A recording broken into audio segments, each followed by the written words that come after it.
What's up everyone? Welcome back to my channel where I create content for entrepreneurs and content creators. So excited to have you here today. We are going to be talking about how to stand out in a saturated market as an entrepreneur.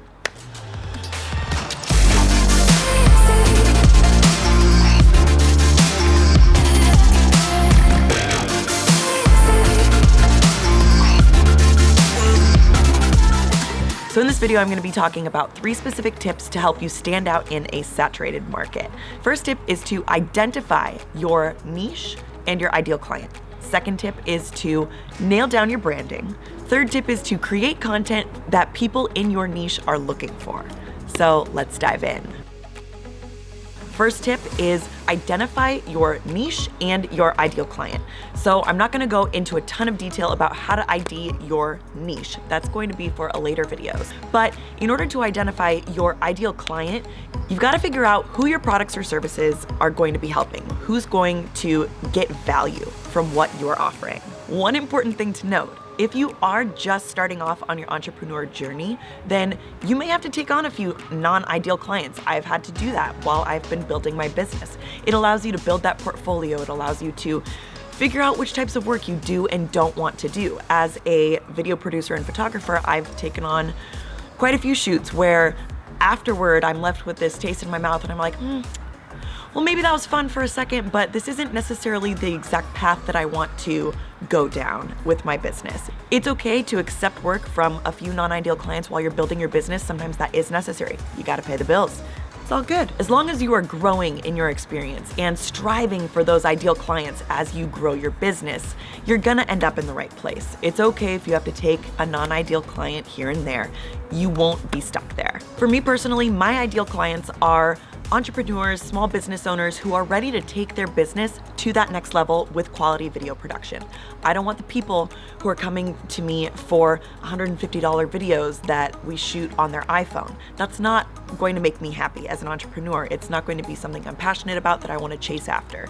But I do love helping other business owners succeed and feel like they are getting the visibility and the exposure that they need. So those people who are ready to start scaling, start going to that next level, those are my people. It's not just about who is your ideal client, it's who's an ideal fit for you as well, because it is going to be a working relationship. So when you're identifying your ideal client, make sure that you keep that in mind. Another thing for you to keep in mind is who are not your ideal clients.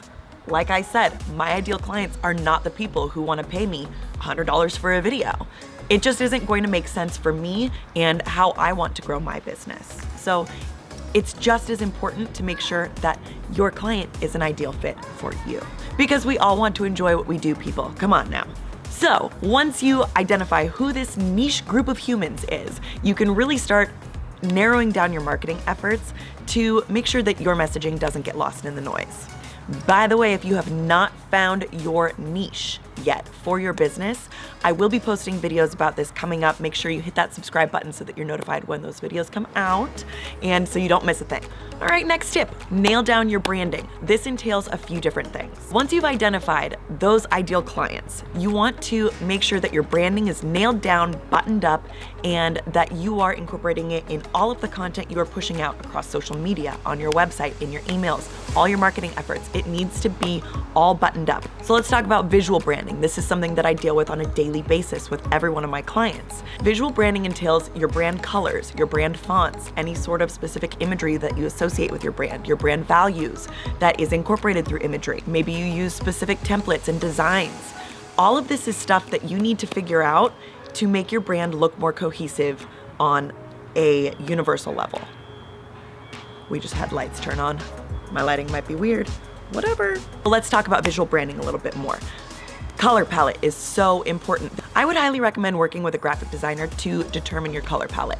But if you don't have the means to work with a graphic designer, you can actually use Adobe Color. It is an online resource available through the Adobe suite. I think you probably have to pay for it, but it gives you these little options. You can choose your favorite color, and then it gives you some complementary colors. What I recommend is finding at least 1 or 2 kind of brighter, standout colors, and then you need to find some accent colors that go with that as well. You don't want just like all grays unless that's what you're going for. You don't want all browns. Make sure that you have a color palette that works well and that is cohesive, and that gives you a few different options. If you need something light or you need something bright, make sure that you have that incorporated in your color palette. Fonts are super important to be cohesive across the board. You want your fonts on your website to be the same as the fonts in your marketing collateral, in your emails, on any sort of video that you produce, like in the little graphics identifying who you are. You want all your fonts to be cohesive so that you can have recognizable branding, and font is a really big way to stand out. Those are a couple of examples of how visual branding is super important in the content that you are creating for the people in your niche that you've identified as your ideal clients. So that brings me to my very last tip, which is create content that people in your niche are looking for. You can create content all day and no one's going to find it if you don't put it out to the right people. And in order to figure out who to put it out to, you gotta find that ideal client, which we already talked about. You have to stand out with unique branding that is cohesive across the board. Somebody's dog is super upset right now. And you need to start creating content that those people are looking for. Find out what their interests are. Find out what adds value to their lives, what they want as the free information that you're going to be giving out as a brand. So ultimately, you really want to create specialized content. You don't want to be just posting like lifestyle stuff, like, oh, outfit of the day, oh, here's my lunch, if you are trying to give business advice. It doesn't make sense. It's not what people who are looking for your services are looking for on Instagram or YouTube or in a podcast, whatever kind of content you're creating. You can come up with some amazing ideas for content creation by doing a huge brainstorming session, like a brain dump, if you will. So what I would recommend is actually writing it down. You can use like the Notes app in your phone if that's your style. But personally, I think there's something super powerful about writing something down, because you can kind of close that book and then come back to it later with a fresh mind, and it just reinvigorates your whole entire brainstorming process. It's amazing. So what I want you to do is ask yourself these questions. First one, what have I mastered? What is it that I am an expert at? The second one is, what questions do you get asked the most? This one is super, super valuable because it's literally topics that people are looking for. A topic you could create a video on, a topic you could write a blog on. These are really important to write down.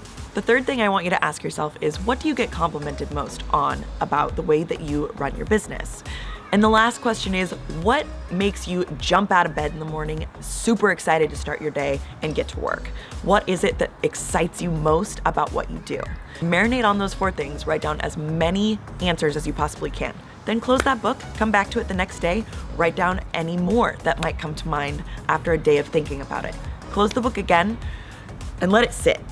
Go back to it with a fresh brain, check out your ideas and the ones that pop out the most to you, that you see a consistent theme coming out when you're reading your answers. Those are the types of content you should be creating for the people in your niche who are your ideal clients. And ultimately, this is going to help you stand out in a saturated market. So before you start creating content, I would also recommend that you use online resources to make sure that people are actually, in fact, searching for those things that you came up with in your brainstorming session, in your brain dump.